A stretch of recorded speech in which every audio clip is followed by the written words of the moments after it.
జై హింద్, జై భారత్, జై తెలంగాణ. ఫ్రెండ్స్, నేను మీ Girish Daramoni. Welcome to our channel Chitragupta. భారతదేశం మీద మళ్ళా చీకటి మబ్బులు అని అంటారు కదా ఫ్రెండ్స్, అట్లాంటి నల్ల మబ్బులు తీసుకురానికే ప్రయత్నం చేస్తుంది పాకిస్తాన్. జాగ్రత్తగా నుండి ఫ్రెండ్స్, ఈ చిట్టా దేశ భద్రతకు చాలా ఇంపార్టెంట్. ఇది నలుగురికి షేర్ చేస్తారు, సబ్స్క్రైబ్ బటన్ ఒత్తుతారు అని చెప్పి ఆశిస్తున్నా. ఏదైనా కంటెంట్ చిత్రగుప్తు తీసుకొని వస్తే చాలా జాగ్రత్తగా డీకోడ్ చేస్తుంది ఫ్రెండ్స్. ఇది కొంచెం మనకు లేట్గా తెలిసింది, బట్ తెలిసినప్పుడు ఖచ్చితంగా చెప్పాలి కాబట్టి మీ దగ్గరికి తీసుకొని వచ్చినాం.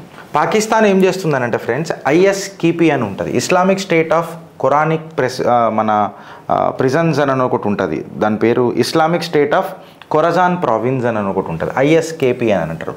దాన్ని వీళ్ళు లష్కరే తైబాతో కలిపి LETతో కలిపి ఒక పెద్ద ఆపరేషన్ చేయడానికి ప్రయత్నం చేస్తున్నారు. ఎక్కడెక్కడ అనంటే బలోచ్ అని ఇప్పుడు అంటున్నారు.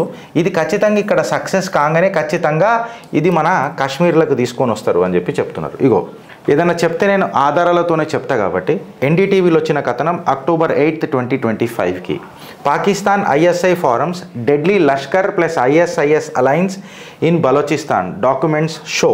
అంటే ORF foundation, observer research foundation అదే మాట్లాడుతుంది, NDTV వరల్డ్ కూడా మనకు అదే మాట్లాడుతుంది. ఇప్పుడు ఇది కేవలం చిత్రగుప్తు దగ్గరనే ఇంత ఇన్ఫర్మేషన్ ఉందని అంటే మన రక్షక బలగాల దగ్గర దగ్గర the deadliest spy agency in the world దగ్గర ఇంకా కీలకమైన ఇన్ఫర్మేషన్ ఉంటుంది.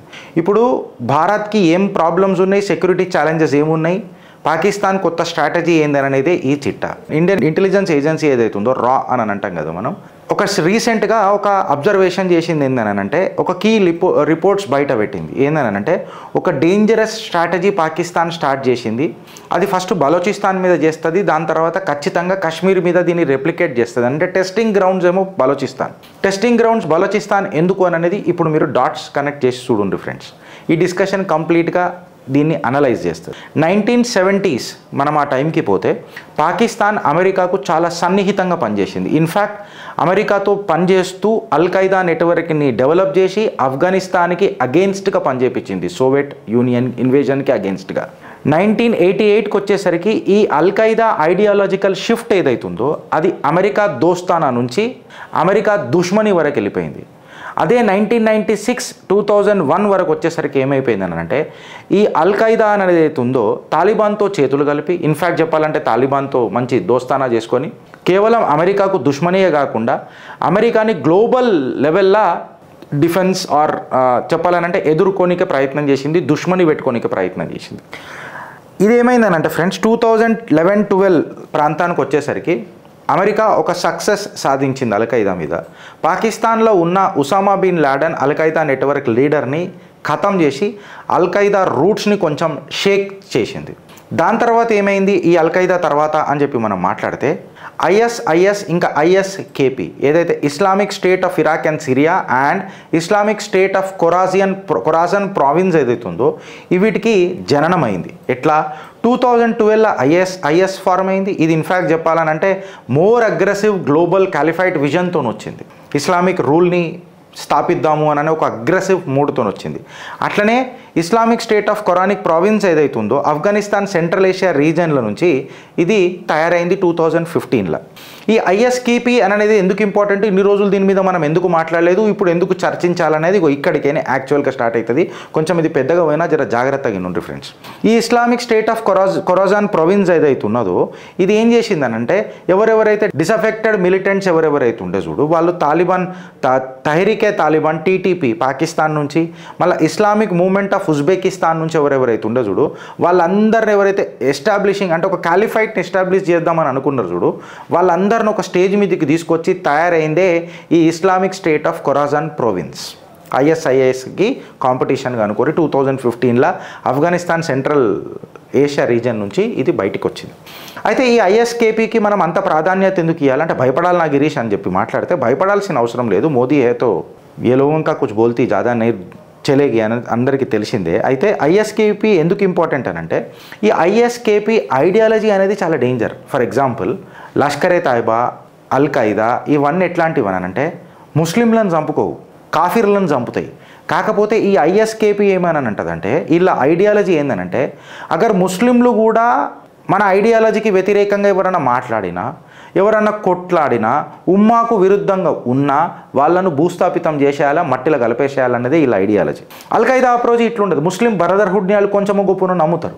లష్కరే తైబా కూడా ముస్లింలను చంపుకోకుండా కొంచెము గొప్పను బ్రదర్హుడ్ నమ్ముతారు. కాకపోతే ఈ ఐఎస్కేపీ అనేది ముస్లింలు అయినా సరే ఉమ్మాకు విరుద్ధంగా పోతే గడ్డపర దించాల్సిందే అని అంటారు. ఇది పస్తూన్ ముస్లిం మిలిటెంట్స్లల్లా జర ఇన్సర్జెన్సీ పెంచుతున్నది ఈ ఐఎస్కేపీ అనేది. అయితే ఇప్పుడు ఏమైపోయిందనంటే పాకిస్తాన్ యొక్క ఇంటర్నల్ ఛాలెంజెస్ ఏవైతున్నాయో, అది బలోచిస్తానే తీసుకోండి, గిల్గితే తీసుకోండి, ఆ కాడికి వస్తే ఇలా ఆఫ్ఘనిస్తాన్తో పంచాయతీలే తీసుకోండి, వీళ్ళు ఏం చేస్తున్నారంటే లష్కరే తాయిబాతో ఈ ఐఎస్కేపీని చేతులు జోడించడానికి ప్రయత్నం చేస్తారు, సంధి చేయడానికి ప్రయత్నం చేస్తారు. ఎందుకు చేస్తారు అని అంటే బలోచిస్తాన్ అనేది రిసోర్సెస్ ఏవైతున్నాయి కదా, న్యాచురల్ రిసోర్సెస్, ఖనిజాలు అని అంటాం మనం. ఆ న్యాచురల్ రిసోర్సెస్కి నిజంగా చెప్పాలనంటే ఒక ఖజానా లాంటిది, చాలా రిచ్ ఇన్ రిసోర్సెస్ ఉన్నాయి. కాకపోతే బలోచిస్తాన్ని పాకిస్తాన్ ఇల్లీగలీ ఆక్యుపై చేసింది. ఇప్పుడు మన కాశ్మీర్ని కూడా ఇల్లీగలీ ఆక్యుపై చేసినట్టు. మనం పాకిస్తాన్ ప్రాసెస్ నగర్ కూడా మనం చూస్తే 1915 నుంచి ఐదరాలు ఇల్లీగల్గా కబ్జానా చేస్తారు, లేకపోతే లష్కరే తాయిబా లేకపోతే మర్కజు దావా అనే ఒక లోకల్ ఇన్ఫ్లుయెన్స్ తీవ్రవాద సంస్థలను తీసుకొని వచ్చి దాన్ని కంట్రోల్ చేసే ప్రయత్నం చేస్తారు. ఇప్పుడు లష్కరే తాయిబా ఎవరి నుంచి ఆపరేట్ చేస్తారంటే మన మర్కజ్ ఉద్ దావాతోనే అంబ్రెల్లా ఛత్ర ఛాయలనే పనిచేస్తుంది. ఏదో వీళ్ళు ఫస్ట్ రిలీజియస్ చారిటబుల్ ఫ్రంట్స్ లెక్క చలామణి అయి రాడికల్ ఐడియాలజీని ప్రపంచ దేశాలల్లో ప్రోత్సహించారు అనేది అందరికీ తెలిసిన విషయం.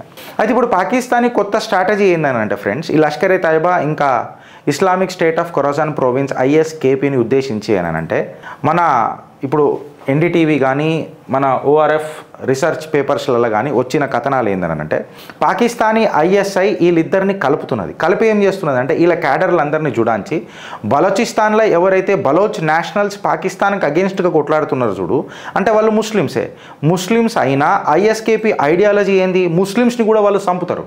సో ఇది సక్సెస్ అవుతుందా అని అనేది ఒక టెస్టింగ్ గ్రౌండ్ బలోచిస్తాన్లో చేసే ప్రయత్నం చేస్తుంది లష్కరే తైబా. ఇంకా తీవ్ర స్థాయిలో ఉన్న రాడికల్ ఐడియాలజీ ఐఎస్కేపీది.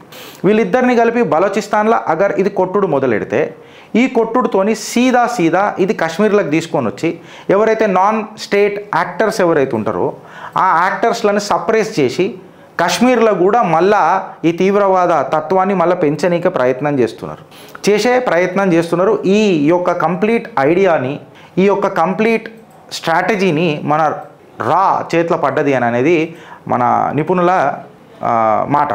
ఈ ఐఎస్కేపీ లష్కరే తైబా రెండు కోఆర్డినేట్ అయినాయి అని అంటే గ్రౌండ్ లెవెల్ కాంబాక్ట్ క్యాపబిలిటీస్తో బలోచిస్తాన్లో విరుచుకోబడతాయి.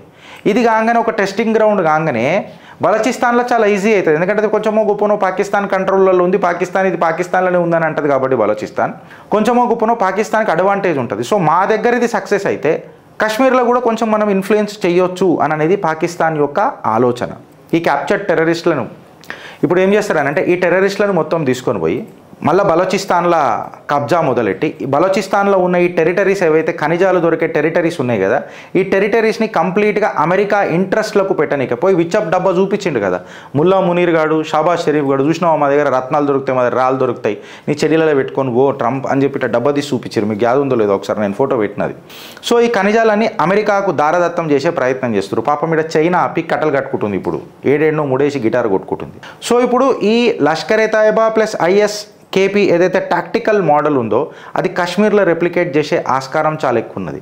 మళ్ళీ భారత్ జిహాదీ ఎక్స్పీరియన్స్ ఏదైతే సరికొత్త జిహాదీ ఎక్స్పీరియన్స్ ఏదైతే ఉందో టెరిటోరియల్ కంట్రోల్స్ తీసుకొని ఇక మళ్ళీ కాశ్మీర్ మీద దీని మీద భారత్ ఈ థ్రెట్కి ప్రిపేర్డ్ అయి ఉన్నదా లేదా అని అనేది ఈ చిట్టా. ఇన్ఫ్యాక్ట్ మోదీ హేతో మున్కిన్ హే కాబట్టి వీళ్ళు ఆలోచన ఇస్తుంటేనే మనోడు ఆచరణకు దిగిపోతాడు. కాబట్టి మోదీ అంటాడు కదా, సౌగంధ్ ముజే ఇస్ మిట్టీకి मैं भारत को झुकने ना दूंगा, मैं रुकने ना दूंगा, मैं మిటినే నా దూంగా అని చెప్పి మాట్లాడతాడు. సో నాకు తెలిసి ఖచ్చితంగా భారత్ మీద దీని ప్రభావం చాలా మినిమం ఉంటుంది అని చెప్పి నేను అనుకుంటున్నాను. బేసికలీ పాకిస్తాన్ ప్రతిసారి ఒక ఇన్సర్జెన్సీ మేనేజ్మెంట్ త్రూ రాడికల్ ఐడియాలజీని ప్రమోట్ చేసే ప్రయత్నం చేస్తుంది. ఇది బరాల్ వెనుకటికి ఇండియాలో సక్సెస్ఫుల్ కూడా అయింది పాకిస్తాన్ ఈ నరేటివ్లా.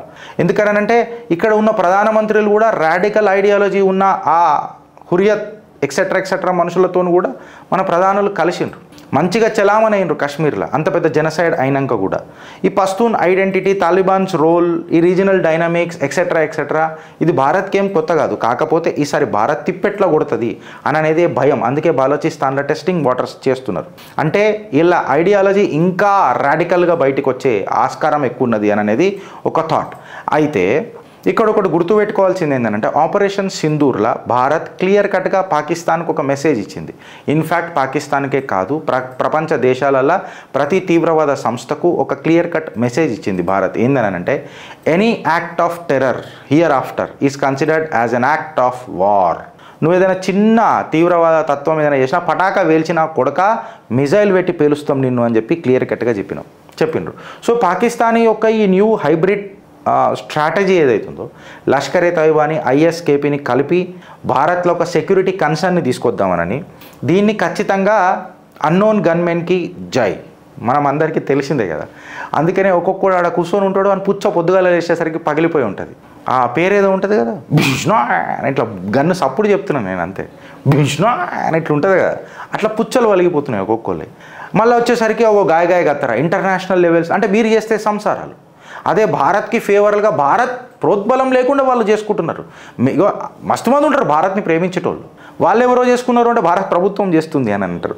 సో ఈ బిష్నా ఏదైతే మా గన్లు ఉన్నాయి చూడు, ఆ గన్మెన్లు అందరికీ మా ఇష్యూ కూడా పోసుకొని మా భారత్ని కాపాడాలా, భారత్ టెరిటోరియల్ ఇంటిగ్రిటీని మీరు సురక్షితంగా ఉంచాలా, ఈ రీజనల్ స్టెబిలిటీ ఇన్ఫ్యాక్ట్ చెప్పాలంటే ప్రపంచ స్టెబిలిటీకి భారత్ గట్టిగా ఉండాలా అని చెప్పి మేము ఆశిస్తున్నాం. ఎందుకంటే मैं भारत का और भारत देश मेरा, मैं रहूं या ना रहूं, भारत अपना देश रहना चाहिए అని చెప్పి ప్రతి భారతీయుడు కోరుకునే మాట.